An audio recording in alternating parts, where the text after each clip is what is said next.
over 55 years, your source for agribusiness news and features from around the Southeast and across the country, focusing on one of the nation's top industries, agriculture. The Farm Monitor is produced by the Georgia Farm Bureau in association with Baldwin Agricultural College.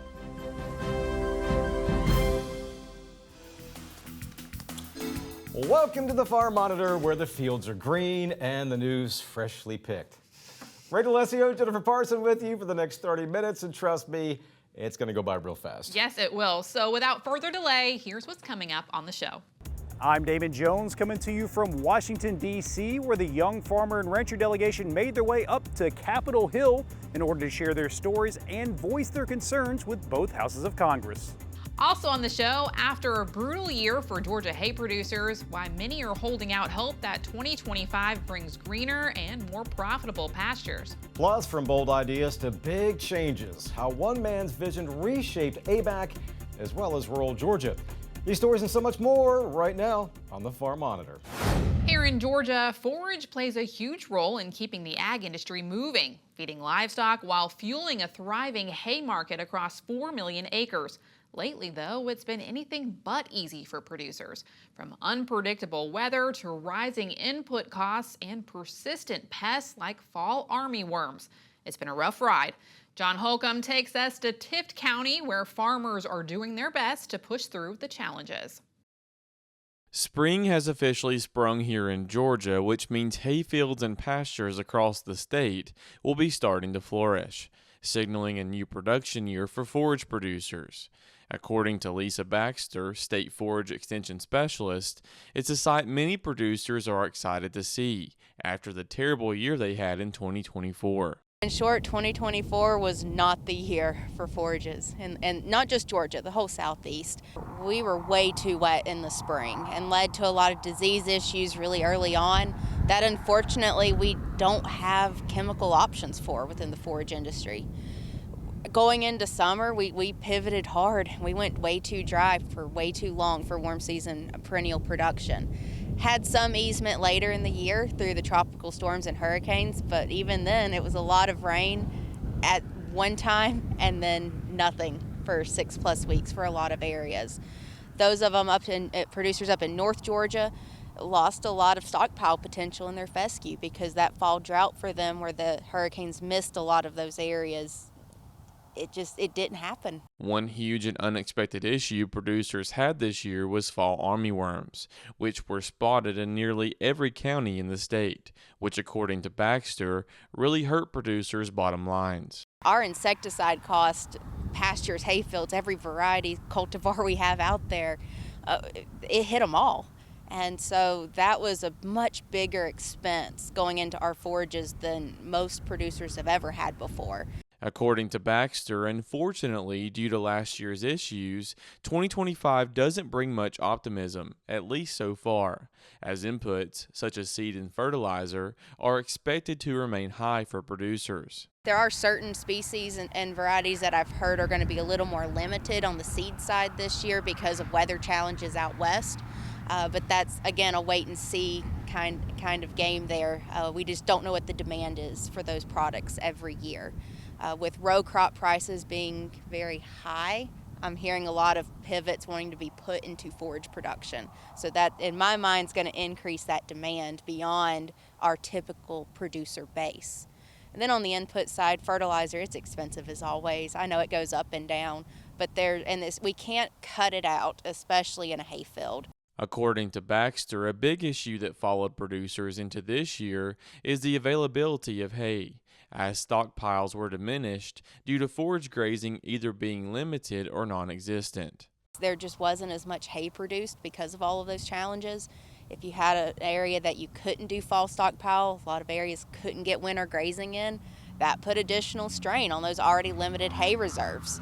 And coming into 2025, I'm hearing a lot of producers that they have empty hay barns. They're ready for summer to be here, and it's not here yet. So our guidance through UGA Extension would be we've got to manage that stocking rate early, balance it with our forage availability, and match our stocking or our herd size accordingly. Reporting in Tifton for the Farm Monitor, I'm John Holcomb.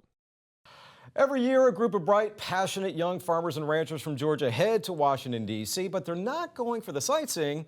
Nope, they're there to get face time with lawmakers, learn the ropes of ag policy, and speak up for rural communities back home. As part of Georgia Farm Bureau's effort to give the next generation a voice and the tools to make that voice heard. Damon Jones shows us why this annual trip is more than just a learning experience. It's an investment in the future of agriculture. Providing leadership development, educational opportunities, and social networking are the cornerstones for the GFB Young Farmers and Ranchers program. And that is best exemplified by their annual trip up to Washington, D.C., where the next generation of farmers get plenty of all three. So I definitely think it's important, and they need to hear from the younger generation so we are not getting silenced. You know, we're up here, we're caring about our operation just as much as the older generation. And then also to network with other young farmers around our state that we don't really necessarily get to do back home, but this trip takes us away from the operation to be able to do that and build those networking opportunities. While young farmers might question just how much of an impact they can really have on government policies, the answer is in fact quite a bit. They have a tremendous voice, and they have a lot of advantages when you think about it. Built-in institutional advantages. There are agriculture committees in both the Senate and the House.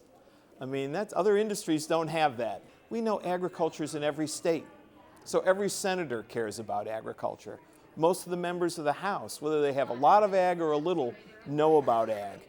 That's why this trip up to D.C. is so meaningful each and every year, as lawmakers get a first-hand account of just how much federal policies are affecting the next generation of farmers in Georgia.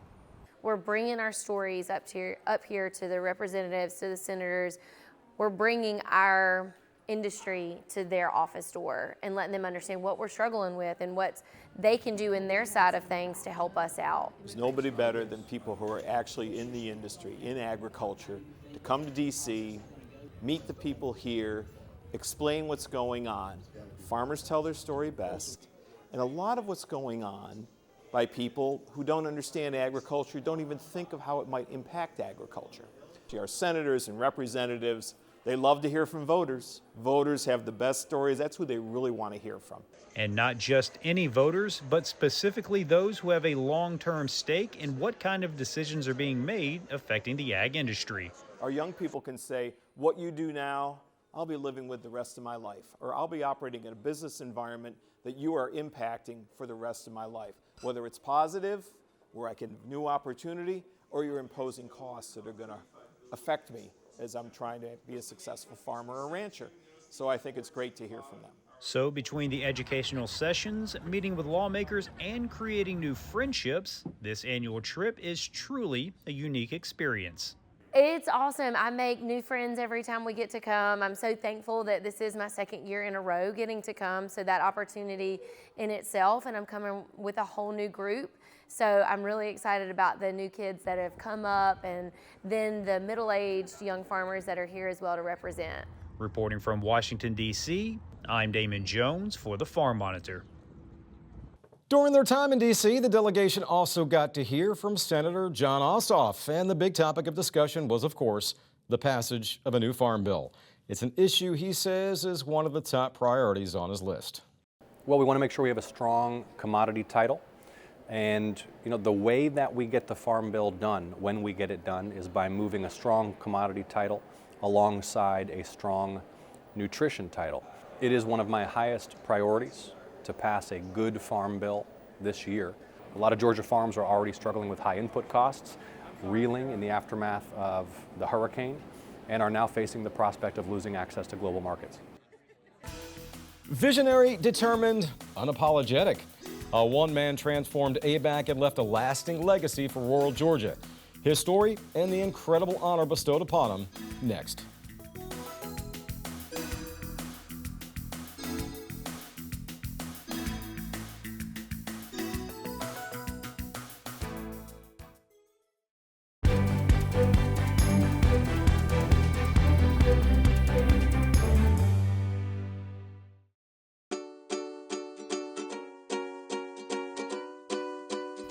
So I'm Matt Oliver. I farm here in Macon County, Georgia.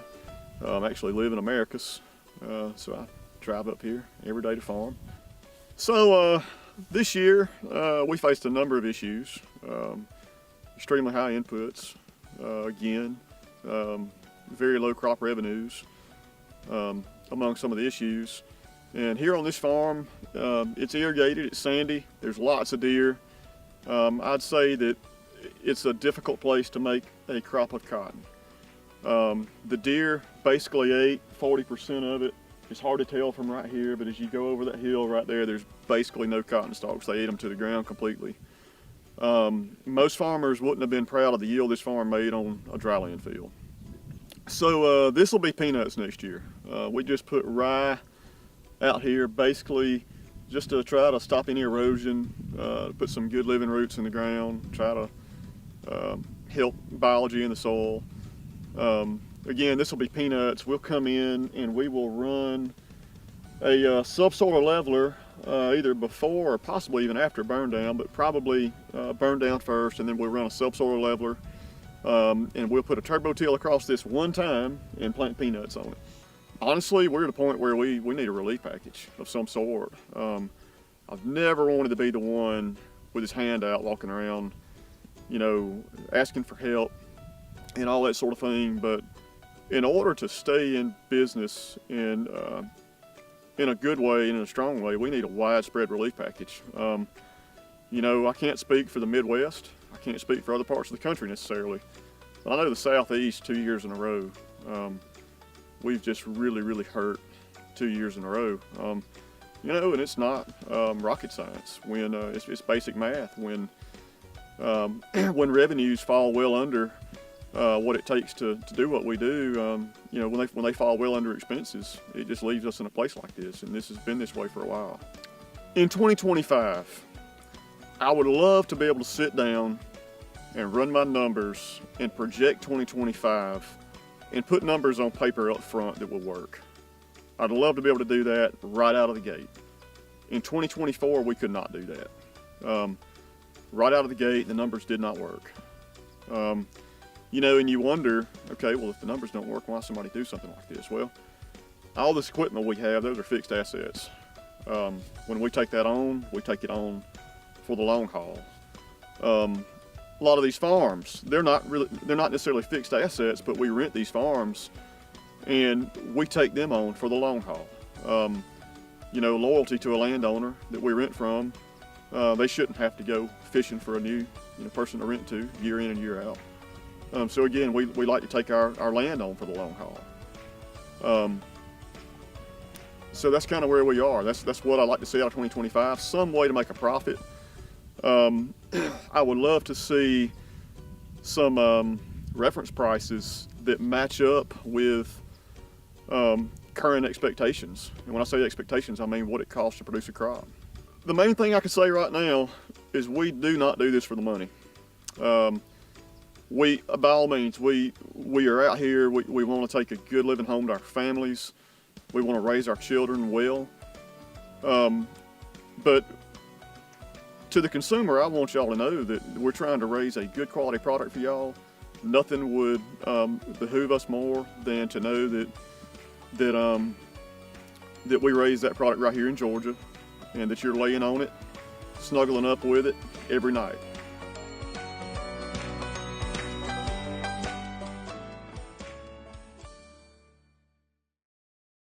Sure, there's no I in team, and it's been said that teamwork leads to great things.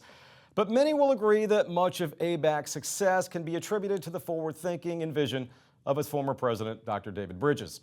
Known for his bold leadership, unwavering commitment to rural Georgia, and his role in transforming ABAC into a four-year institution, Dr. Bridges has left a lasting mark on agricultural education. And now that legacy is being recognized as he takes his place among the greats in the Georgia Agricultural Hall of Fame. From our friends at the University of Georgia, here now, a look at why Dr. David Bridges is oh so worthy of this latest honor.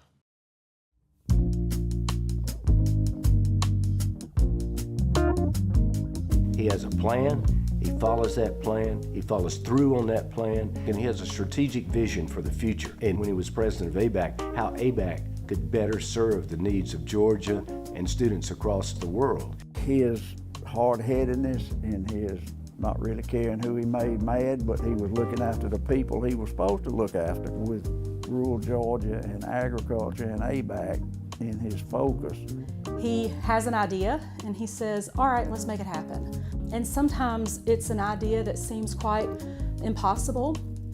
Sometimes it's an idea that is a challenge.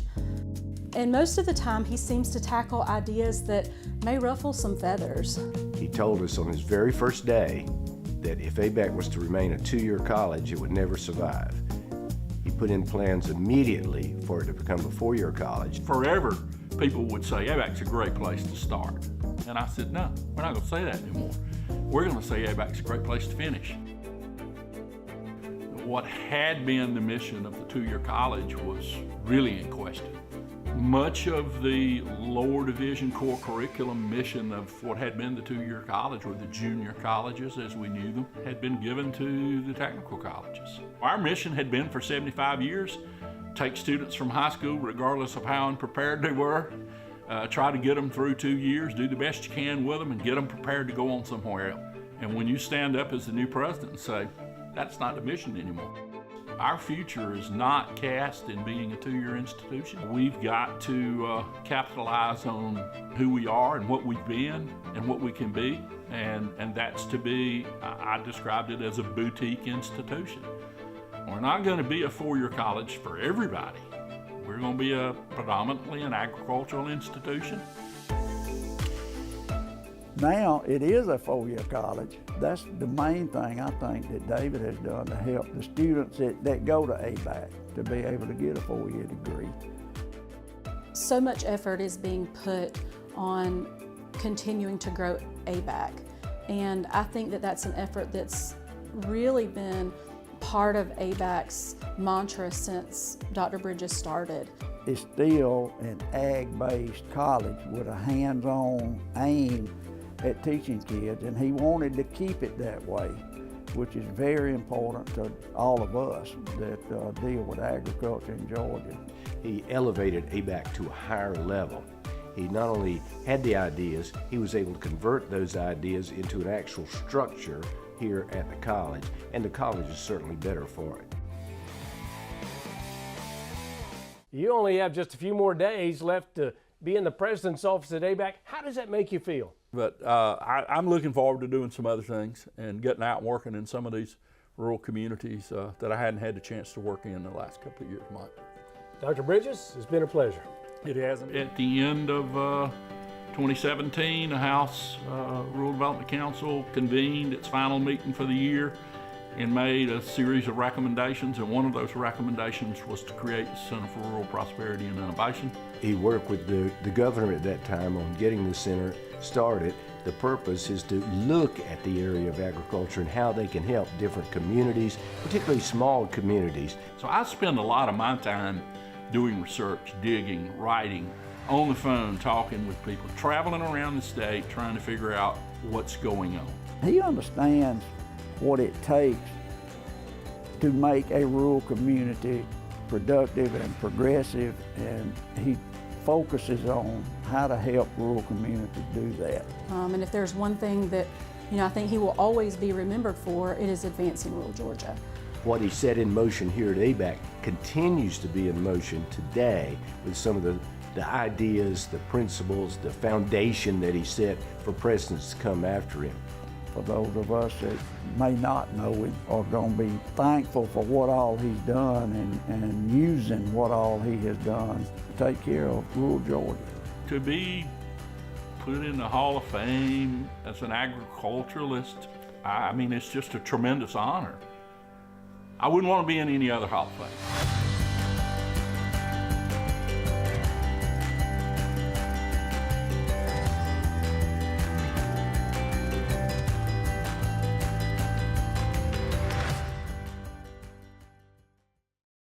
More than deserving, that's for sure. When we come back, see the peaceful retreat where art and nature come together. The story behind Buffalo Creek Garden.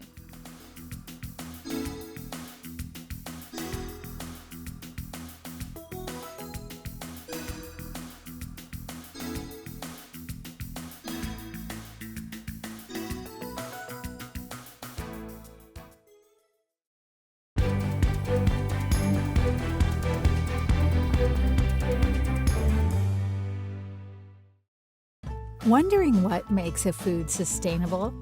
Dairy cows have an idea. Milk is nutrient-rich with 13 essential nutrients in every cup. It's affordable and accessible to most. Plus, there are plenty of choices for everyone in the dairy case. It's even environmentally friendly. U.S. dairy's greenhouse gas footprint is less than 2% of the national total. Dairy cows, powering a sustainable world one glass at a time. Visit our website for more resources. Finally this week, spring is in the air, and it shows at one hidden spot in Carroll County.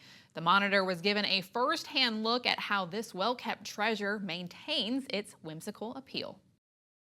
It's kind of a little secret back here in a way. Tucked behind the 911 facility in Carroll County is this gem, Buffalo Creek Garden. So this is our water feature. It really is a very peaceful place. The top of this water feature, we have succulents growing. This is a Japanese garden.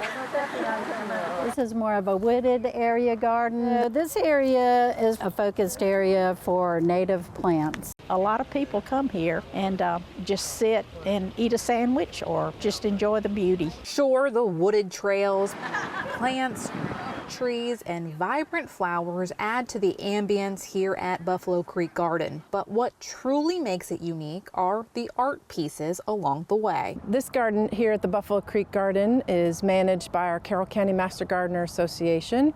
And many years ago, they started to introduce lots of beautiful art in the garden. Just developed the trees and the plants around that and special pieces by some local artists. My husband was an artist and he helped me a lot with this. I think the art brings people into the garden who may not be gardeners, but they come here to see how the art beautifies a garden. We have a wonderful art community here. So this is by a local artisan, Joel Johnson, but it looks like it's maybe an old propane tank, is what I would say. This looks like some sort of car part maybe, so some bolts. So just some real creative art that they have made from metal. So this piece of art that's incorporated in our garden was created by a local female artist, and she works primarily in clay. So you can see there are clay pieces among the sculpture that make up the leaves of the plant. I'm sitting on a handmade clay and glass mosaic bench. This one-of-a-kind piece was created by Helen Helwig with help from some master gardeners and the widow of a master gardener that wanted to create a piece of art in memory of her husband. So she came to the studio and helped to make some pieces, and she particularly wanted a piece that had the two bluebirds to reflect them. A lot of my artwork will have birds and flowers and pollinators and plants.